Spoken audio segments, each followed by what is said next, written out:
Student, आज मैं कक्षा 10th के विद्यार्थी के लिए जो साइंस में आपका खंड गा पोर्शन है जीव विज्ञान, उसमें मैं आपका नया टॉपिक जिसमें आपको आज मैं पाचक ग्रंथियों के बारे में पढ़ाऊंगी।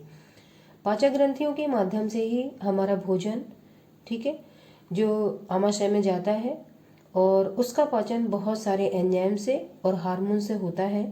तो भोजन को पचाने में जो एंजाइम और हार्मोन आपकी भूमिका निभाते हैं, वो कौन से अंग से कौन सा हार्मोन और एंजाइम आपके निकलते हैं, उसको आइए समझते हैं। पहले हम चित्र के माध्यम से थोड़ा सा रफली समझेंगे कि किस ऑर्गन से कौन सा आपका रस और एंजाइम और हार्मोन निकलता है और कौन कौन से भाग आपकी पोषण की अवस्थाओं में या आहार नाल के भाग जो भोजन को ग्रहण करने में सहायता करते हैं। तो मैंने एक फिगर आप लोगों के लिए बनाया है जिसमें आपके पाचन तंत्र में सबसे पहले जो आपकी पाचक ग्रंथि होगी उसमें आपके मुख में पाई जाने वाली लार ग्रंथियां होंगी। लार ग्रंथियां जैसा कि आपको पता होगा 3 प्रकार की होती हैं और मुख में लार ग्रंथियों के माध्यम से आपका जो आप एंजाइम बनता है उसको हम टाइलिन कहते हैं। ठीक है, अब मुख में 3 ग्रंथियां कौन कौन सी पाई जाती हैं? कर्णपूर्व ग्रंथियां तथा अधोजिह्वा ग्रंथियां। यहीं पे आपके नीचे साइड होती है अधोहनु ग्रंथियां। कर्णपूर्व ग्रंथियों से आपका जो एंजाइम निकलेगा वो आपका टाइलिन ही होता है और ये लार ग्रंथियों में सबसे बड़ी ग्रंथि मानी जाती है कर्णपूर्व ग्रंथि। ठीक है, और लाइसोजाइम भी निकलता है और श्लेष्म भी निकलता है। लाइसोजाइम क्या करता है? ये हानिकारक जीवाणुओं को आमाशय में जाने से रोकता है और अंदर जब भी ये ग्रहण करते हैं या जे अंदर जैसे भी जहाँ पे भी ये पहुँचते हैं मुख में, तो बहुत सारे जीवाणुओं को लाइसोजाइम वहीं पे निष्क्रिय कर देता है। कहाँ पे? मुख गुहिका में। अब आगे मुख गुहिका के माध्यम से भोजन जब हम ग्रहण करेंगे तो वो इसके मुख गुहिका के बाद कहाँ जाएगा? ग्रसनी में जाएगा। ग्रसनी मुख गुहिका का पिछला भाग है। ठीक है, भोजन यहाँ से फिर आपका तीसरा जो आपका नाल का पार्ट होगा ग्रास नली, उसमें एंटर करेगा। ग्रास नली से भोजन आपका आमाशय में जाएगा।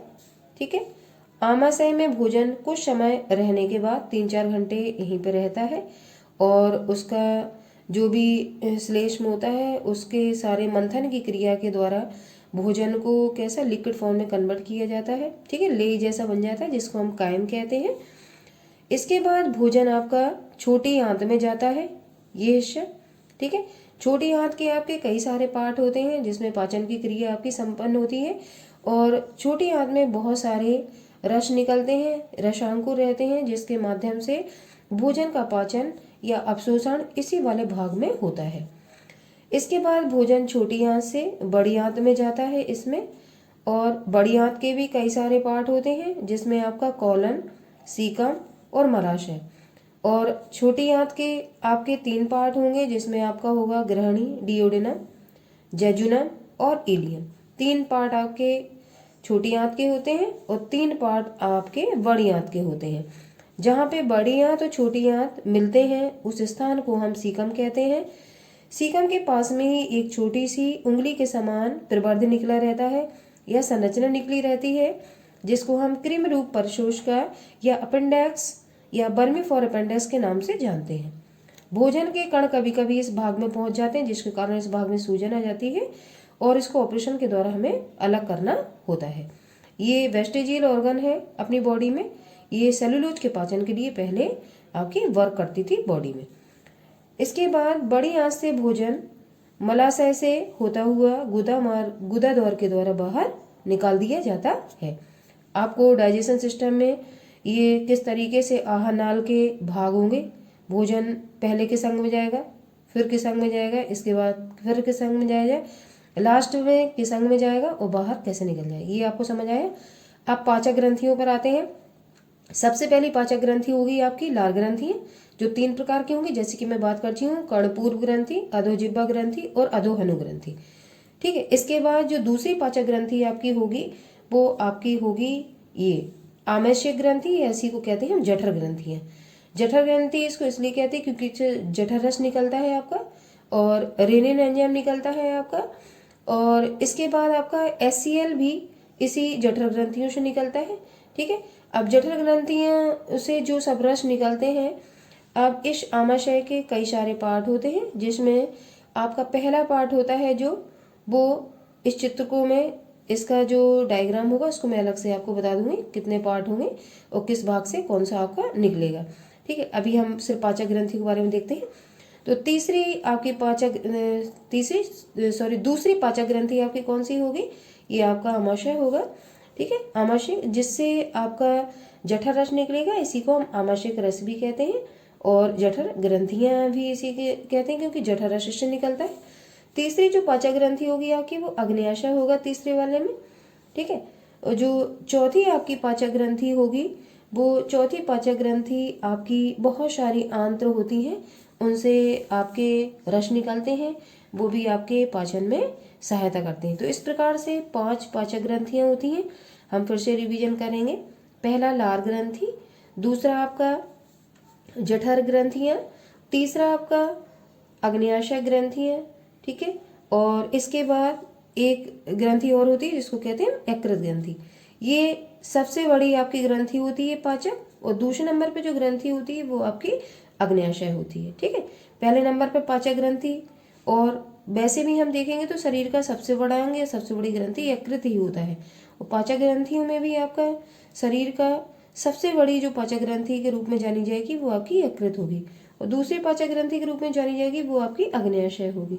ठीक है, फिर लास्ट जो आपकी ग्रंथियां होती हैं वो आंतरिक ग्रंथियां होती हैं, जैसे कि छोटी आंत में बहुत सारे आंतररस निकलते हैं।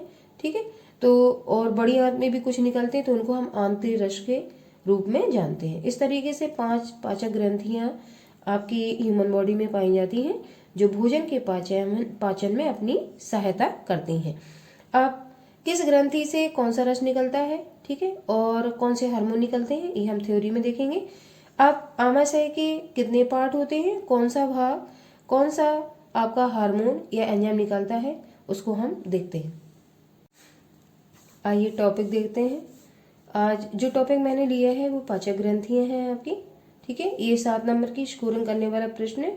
7 नंबर में बोर्ड में कई बार पूछा गया है, और इससे पाचक ग्रंथियों से 2-2 नंबर के, 4-4 नंबर के, 1-1 नंबर के कई सारे प्रश्न बोर्ड में पूछे गए हैं।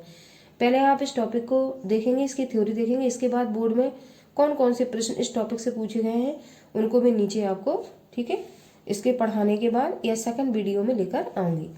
आप डाइजेस्टिव ग्लैंड देखिए, जैसा कि चित्र में हमने देखा, आहार नाल से संबंधित पाचक ग्रंथियां निम्नलिखित हैं।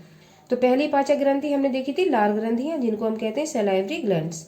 मनुष्य में 3 जोड़ी लार ग्रंथियां पाई जाती हैं, इसको आप लोग अंडरलाइन देंगे, क्योंकि 1 नंबर का प्रश्न आता है मनुष्य में कितनी जोड़ी लार ग्रंथियां पाई जाती हैं।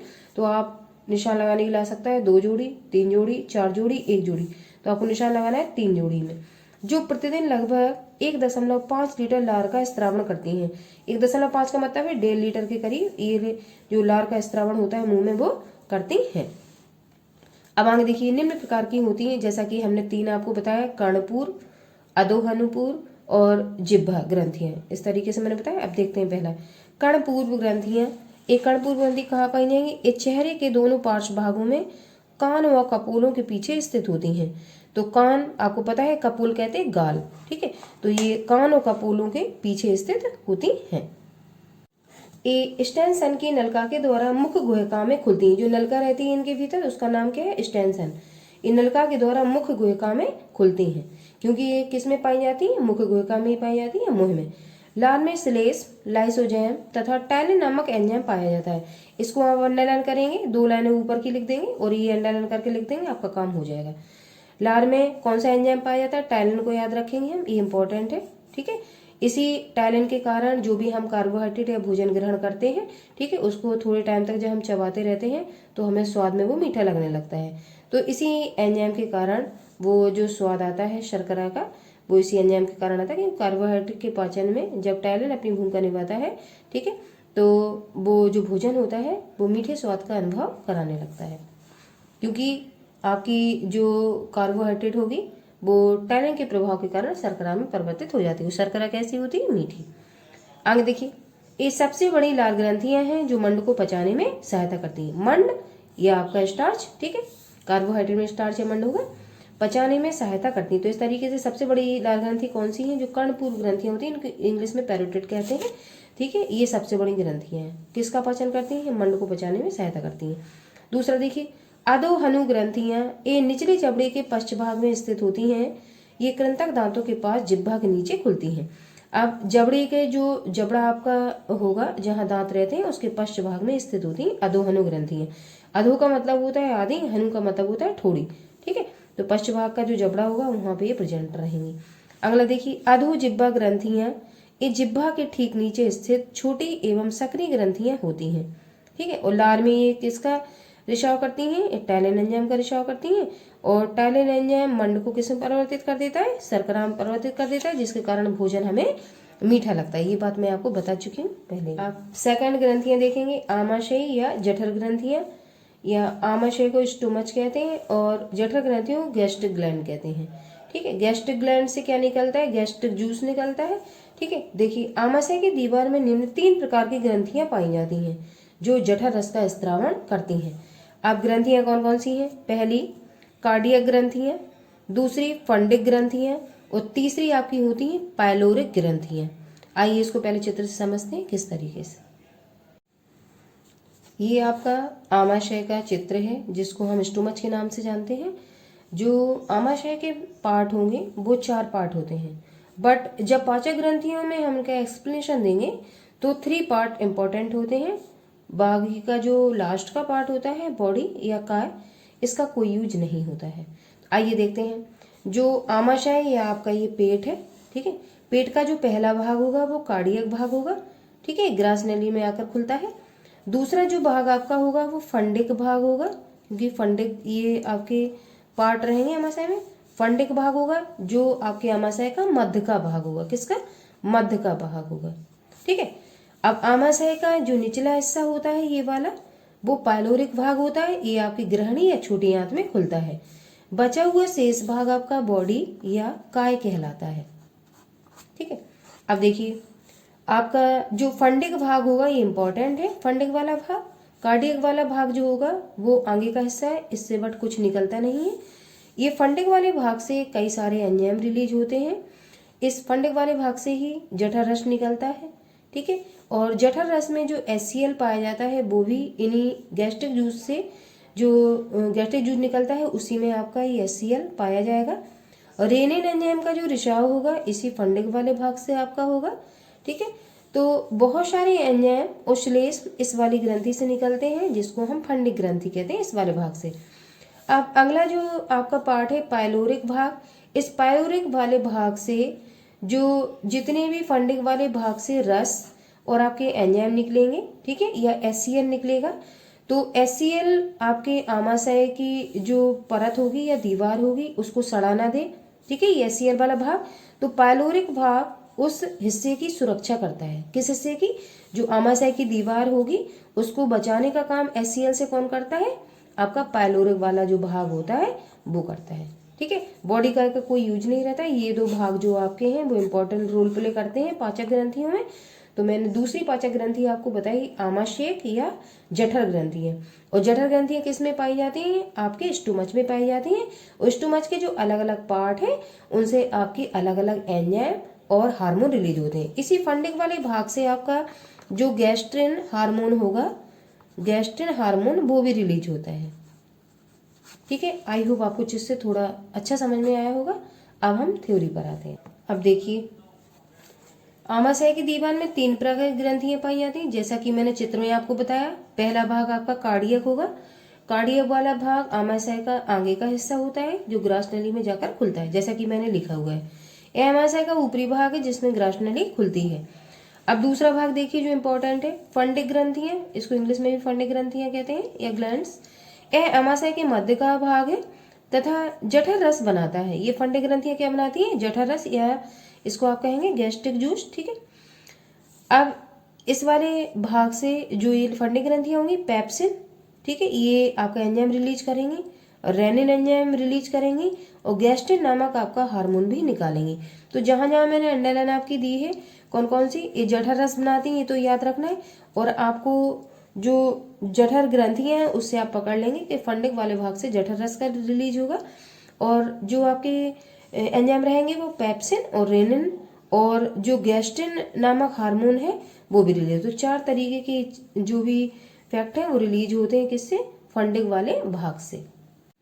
आगे देखिए, इसके अतिरिक्त इस भाग की ग्रंथियां एसीएल अम्ल का भी स्त्रावण करती हैं। जो फंडिक वाला पार्ट होगा वो एसीएल हाइड्रोक्लोरिक अम्ल को भी निकालेगा, जो जठर रस को अम्लीय माध्यम प्रदान करता है। ठीक है, आप अगली देखिए, पाइलोरिक ग्रंथियां, तीसरा पार्ट है आमाशय का। इससे केवल श्लेष्म का स्त्रावण होता है, जो विभिन्न पाचक रसों एवं एसीएल से आमाशय की दीवार की सुरक्षा करता है। तो पाइलोरिक ग्रंथियां क्या करती हैं? जो फंडिक वाली ग्रंथियां होती हैं एसीएल अम्ल का रिसाव करती हैं, उसका जो प्रभाव होता है जिससे आमाशय की दीवार सड़ न जाए, उससे उससे ग्रंथियां उसकी सुरक्षा करती हैं, उस वाले पार्ट की या आमाशय की दीवार की। आइए अगली तीसरी ग्रंथि देखते हैं जो बहुत इंपॉर्टेंट है, हर साल आपके बोर्ड के एग्जाम में आती है। इसको हम कहेंगे तीसरी ग्रंथि को यकृत या लिवर। ठीक है, यह मानव शरीर की सबसे बड़ी ग्रंथि है बमांगे, जैसा कि हमने डाइजेशन वाले चित्र में भी देखा था, आपको समझाया था। ठीक है, तो यकृत मानव शरीर की सबसे बड़ी ग्रंथि भी है और अंग भी है। इसको मैंने अंडरलाइन दिया है, तो आप लोग भी अंडरलाइन देंगे क्योंकि 1 नंबर का प्रश्न यहाँ से आता है। इसका भार लगभग 1500 ग्राम होता है। यह उदर गुहा में डायफ्राम के नीचे तथा आमाशय के ऊपर स्थित होता है। यह यकृत से पित्त रस का स्त्रावण करता है। अब इसको आपको याद रखना है कि यकृत से कौन सा रस निकलता है? पित्त रस निकलता है। और पित्त रस में जो आपका कलर होता है हरा पीला, वो आपके ब्लूबिन और ब्लू वर्डन जो वर्णक होते हैं पिगमेंट, उनके कारण वो कलर आपको दिखाई देता है। और जो मल का कलर भी होता है वो भी आपके ब्लू वर्डन जो वर्णक होते हैं पिगमेंट, उनके कारण भी मल का कलर भी इस वर्णक के कारण ही पीला दिखाई देता है। आइए चित्र से हम यकृत को और जो आपकी इसके बाद की पाचक ग्रंथि है पित्ताशय, उसको समझने का प्रयास करते हैं। आपका ऊपर का हिस्सा, आई होप आपको फिगर विजुअल हो रहा होगा। आपका जो ऊपर का हिस्सा ये दिख रहा है, ये आपका यकृत है। ठीक है, ये छोटी जो नाशपाती के आकार की संरचना दिख रही है वो आपका पित्ताशय है। ये जो इसके नीचे नली दिख रही है पित्त नली है आपकी। ठीक है, ये जो आपको हिस्सा दिखाई दे रहा है ये वाला, ये आपकी अग्न्याशय। ठीक है, ये भी आपकी पाचक ग्रंथि है। ये मनुष्य की दूसरी बड़ी पाचक ग्रंथि है, और जो यकृत आपका है वो मनुष्य की प्रथम बड़ी पाचक ग्रंथि है या अंग है। ठीक है, तो ये वाला हिस्सा जो आपको दिखाई दे रहा है अग्न्याशय हो गया, और इसके अंदर ये जो नलिका आपको दिखाई दे रही है पित्त नली आपकी हो गई। ठीक है, और ये वाला हिस्सा जो दिख रहा है वो ग्रहणी हो गई, या छोटे हाथ का पार्ट है आपका। तो हमें पाचक ग्रंथियों से मतलब है, तो यकृत एक आपका ये हिस्सा हो गया यकृत वाला पाचक ग्रंथि का, और दूसरा आपका अग्न्याशय हो गया। तो अग्न्याशय ये आपका इस तरीके से दिखाई देता है, जिसको हम पैनक्रियाज कहते हैं। इसको मिक्स ग्लैंड के नाम से भी हम जानते हैं। मिक्स ग्लैंड में आपकी 3 प्रकार की सेल्स होती हैं, अल्फा, बीटा और गामा। अल्फा कोशिकाओं से आपका ग्लूकेगॉन, बीटा कोशिकाओं से आपका इंसुलिन, और जो गामा कोशिकाएं होंगी उनसे सोमेटोट्रोपिन हार्मोन निकलता है। जो इंसुलिन आपका निकलता है बीटा कोशिकाओं से, वो बॉडी में ग्लूकोज की मात्रा को कंट्रोल करने का कार्य करता है। अगर ग्लूकोज की मात्रा इनबैलेंस हो गई तो ऐसे व्यक्तियों में डायबिटीज हो जाता है। अब देखिए, ये जो आपका यकृत है, यकृत में आपके 2 लोब होते हैं। ये चॉकलेटी कलर का दिखाई देता है। ठीक है, एक हिस्सा जो होता है राइट लोब वो थोड़ा सा बड़ा होता है, और जो लेफ्ट लोब होता है वो थोड़ा सा छोटा होता है। ठीक है, इसी के नीचे एक नाशपाती के आकार की संरचना लगी रहती है जिसको हम पित्ताशय कहते हैं। ठीक है, यकृत में जो भी पित्तरस बनता है वो इसी पित्ताशय वाली नली में एकत्र हो जाता है। ठीक है, और आवश्यकता पड़ने पर ठीक है यहीं से रिलीज होता है।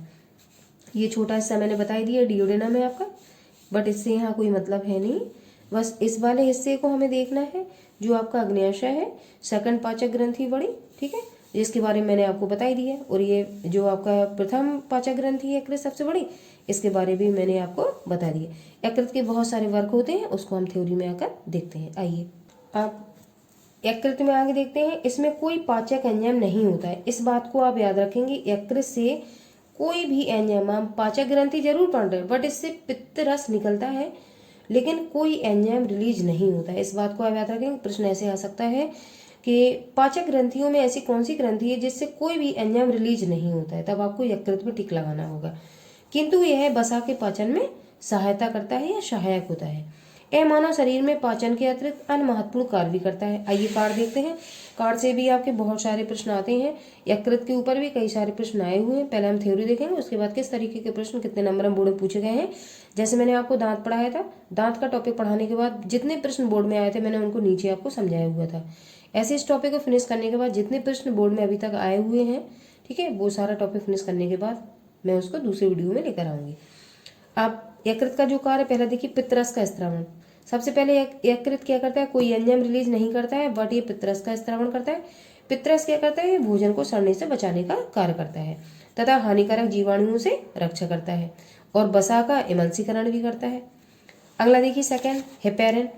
अब हेपेरिन एक पदार्थ होता है, ठीक है, जो रुधिर वाहिनियों में रुधिर को जमने नहीं देता है। अगर रुधिर जम जाएगा तो निश्चित बात है हमें हार्ट अटैक पड़ सकता है।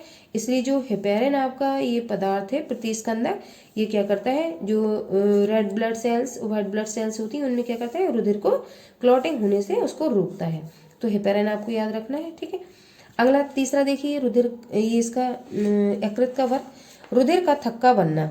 यकृत कोशिकाएं प्रोथ्रोम्बिन तथा फाइब्रिनोजन रुधिर प्रोटीन का संश्लेषण करती हैं। अब प्रोटीन कौन कौन सी हैं जो रुधिर में पाई जाती हैं, प्रोथ्रोम्बिन और फाइब्रिनोजन रुधिर प्रोटीन का संश्लेषण करती हैं, जो चोट लगने पर रुधिर का थक्का बनाने का कार्य करता है। जब आपको चोट लग जाती है, ब्लड बहुत टाइम तक अगर बहता रहे, आप उसको किसी चीज से दबा लो तो थोड़ी देर बाद आप देखते हो कि आपका ब्लड सूख जाता है बाहर से और आपके ब्लड क्लॉटिंग शुरू हो जाती है और ब्लड आपका बहना रुक जाता है। तो उसको रोकने में, जो चोट लगने के बाद ब्लड निकल रहा है, उसका थक्का बनाने में जो प्रोटीन भाग लेती हैं वो आपकी प्रोथ्रोम्बिन होती हैं और फाइब्रिनोजन होती हैं। तो यकृत आपका क्या, रुधिर का थक्का बनाने में भी आपका वर्क करता है और रुधिर जमने ना पाए बॉडी में, रक्त वाहिनियों में, तो उसके लिए एक हेपेरिन पदार्थ होता है, उसका भी वो स्त्रावण करता है। तो बहुत सारे वर्क यकृत हमारा करता है। अगर यकृत किसी तरीके से खराब होने लगता है तो बहुत सारी जो क्रियाएं बॉडी के अंदर होती हैं वो अस्त व्यस्त हो जाती हैं। अगली चौथी पाचक ग्रंथि देखेंगे। जैसा कि मैं चित्र में आपको समझा चुकी हूँ, अग्न्याशय जिसको हम कहेंगे पैनक्रियाज, ये आपकी चौथी पाचक ग्रंथि है जो आपका यकृत होगा उसी के साइड में नीचे की ओर लगी हुई रहती है। यह यकृत के बाद दूसरी बड़ी ग्रंथि है। सबसे बड़ी ग्रंथि कौन सी है, यकृत बॉडी की, और दूसरी सबसे बड़ी कौन सी, अग्न्याशय। यह जे के आकार की होती है। जैसा जे होता है ना इंग्लिश का अल्फाबेट, तो ये जे के आकार की दिखाई देती है। सामान्य व्यक्ति में इसका भार 60 से 90 ग्राम होता है। यह एक मिश्रित ग्रंथि है। मैंने आपको मिश्रित ग्रंथि है, कितनी सेल्स इसमें होती हैं, कौन सी सेल्स कौन सा आपका एंजाइम रिलीज करती है, हार्मोन रिलीज करती है, वो मैंने आपको बताया हुआ है। अब आगे देखिए, अग्न्याशय के मुख्य कार्य। इसमें 3 एंजाइम पाए जाते हैं। पहला एंजाइम देखेंगे पहले हम, पहला एमाइलेज। एमाइलेज क्या करता है जो अग्न्याशय में पाया जाता है, एमाइलेज ये स्टार्च का पाचन करता है, ठीक है। एंजाइम हो गया, एमाइलेज क्या है, एंजाइम क्या करेगा, स्टार्च का पाचन करेगा। स्टार्च, इसी को आप मंड कहते हो, ठीक है। फिर दूसरा है लाइपेज। लाइपेज क्या करता है, ये भी एंजाइम है, ये वसा का पाचन करता है। तीसरा ट्रिप्सिन तथा काइमोट्रिप्सिन, ये क्या करते हैं, प्रोटीन का पाचन करते हैं। ये कहाँ पाए जाते हैं, एंजाइम आपके अग्न्याशय में। आगे देखिए, दूसरी आपकी जो पार्ट है, दूसरा पार्ट वो हार्मोन का स्त्रावण है। ये एंजाइम ही निकालती है अग्न्याशय ग्रंथि और हार्मोन का भी रिसाव करती है। तो हार्मोन आपका कौन सा देखिए, बीटा कोशिकाओं से इंसुलिन तथा अल्फा कोशिकाओं से ग्लूकेगॉन हार्मोन का स्त्रावण होता है जो रुधिर में शर्करा की मात्रा को नियंत्रित करते हैं। तो अग्न्याशय में जो सेल्स पाई जाती हैं 3 प्रकार की, उनमें से जो 2 सेल्स आपकी होंगी बीटा और अल्फा।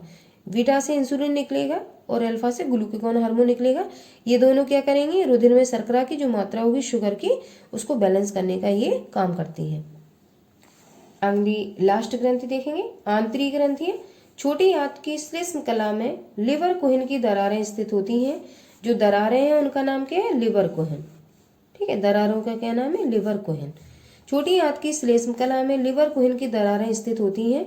इनसे एक रस का स्त्रावण होता है जिसे आंतरिक रस कहते हैं। इस रस में श्लेष्म तथा कई प्रकार के पाचक एंजाइम उपस्थित होते हैं। इस तरीके से आंतरिक ग्रंथियां अगर आपको रिमूव करना है तो आप 4 लिख सकते हैं। वो 4 ग्रंथियां इंपॉर्टेंट है, ठीक है। और जो आंतरिक ग्रंथियां हैं, अगर उसमें कोई एंजाइम वगैरह कुछ भी नहीं है, आप आंतरिक ग्रंथियां भी डाल सकते हो, ठीक है। तो आंतरिक ग्रंथियों से आप लिखोगे कि इनसे आंतरिक रस निकलता है, एक लाइन भी लिख दोगे ना तो काम आपका चल जाएगा। आई होप मैंने आपको आज पाचक ग्रंथियों के बारे में जो आपके नोट्स थे, किस तरीके से बोर्ड में आपको लिखना है, मैंने पूरी आंसर राइटिंग आप लोगों के लिए प्रिपेयर की है। इसी तरीके से नोट्स आप अगर कॉपी कर लेते हैं और बोर्ड के पेपर में जो आपका लॉन्ग क्वेश्चन आता है उसमें आपको इसी तरीके से आंसर लिखने होते हैं। जहाँ जहाँ मैंने अंडरलाइन दी है वहाँ आप अंडरलाइन दे सकते हो, और जो जो आपको मेरी एक दो लाइनें कठिन लग रही हैं या नहीं याद होती उनको आप स्किप कर सकते हो। मैंने आपके 2-2.5 पेज का काफ़ी अच्छा मैटर बनाया हुआ है, और इसमें मैंने जो चित्र भी लगाए हुए हैं। जब यकृत का प्रश्न आता है कि यकृत की संरचना बताइए तथा उसके कार्य लिखिए, या सबसे बड़ी पाचक ग्रंथि कौन कौन सी है, यकृत के कार्य बताइए, ठीक है। तो इस तरीके से उसमें आपको चित्र भी डालना होता है। तो मैंने पीछे आपको चित्र भी बताया है, जो आपका पैनक्रियाज का चित्र है वो भी उसी में है, और यकृत का चित्र भी उसी में है। और जब आहार के पार्ट पूछे जाएंगे तो मैंने पाचन तंत्र वाला जो सबसे पहले चित्र आप लोगों को दिखाया था, वो पाचन तंत्र वाला आप चित्र लगा सकते हो। पाचन तंत्र और आहार नाल में आपको एक ही चित्र बनाना है, जो मैंने सबसे पहले आपको चित्र बताया था वो वाला। मैं एक बार और दिखा देती हूँ आप लोगों को, ये वाला डायग्राम। ये जब आपको पाचन तंत्र लिखने के लिए आएगा 7 नंबर में, जो 10th के विद्यार्थी हैं वायु में, जो फर्स्ट लेसन आपका पोषण लगा होगा उससे, ये हर बार प्रश्न एक आता है, पाचन तंत्र का सचित्र वर्णन कीजिए, तब भी आपको यही फिगर बनाना है। और आहार नाल का अगर सचित्र वर्णन कीजिए तब भी देखो आहार नाल यही है आपकी, ठीक है, तब भी आपको यही फिगर बनाना है। और आपका यकृत का चित्र मैंने अलग से बता दिए, और आपका जो पैनक्रियाज ये लगा हुआ था इसका भी अलग से बताया मैंने, और ग्रंथियों में स्टोमा जी आपका लगा हुआ है, ठीक है, जिससे जठर रस निकलेगा और जठर ग्रंथियाँ पाई जाएंगी, ये भी मैंने आपको अलग से बताया। इस तरीके से मैंने 3 चित्र आपको अलग अलग बताए हैं पाचक ग्रंथियों में। तो पाचक ग्रंथि में जो इंपॉर्टेंट प्रश्न आपका है वो यकृत से पूछा जाता है और अग्न्याशय से पूछा जाता है। तो यकृत अग्न्याशय का मैंने जो एक चित्र आपको बताया वो आप तैयार कर लेंगे शॉर्ट के लिए, और लॉन्ग के लिए आपको पाचन तंत्र का ये चित्र तैयार करना है। यहाँ से आपको 100% 7 नंबर का एक प्रश्न जरूर मिलेगा, और 4 नंबर 2 नंबर का एक प्रश्न 100% मिलना चाहिए। जो टॉपिक आपका पोषण वाला है उसमें 4 टॉपिक आपको पढ़ने हैं, उसमें फर्स्ट टॉपिक इंपॉर्टेंट है, इसलिए मैं इसकी थ्योरी आप लोगों के लिए लेकर आई हूँ। और थ्योरी कोई कठिन नहीं है, मैंने चित्र से आपको समझाया हुआ है। तो आप 2-2 3-3 लाइन भी प्रत्येक हेडिंग में लिख दोगे तो भी आपका काम हो जाएगा।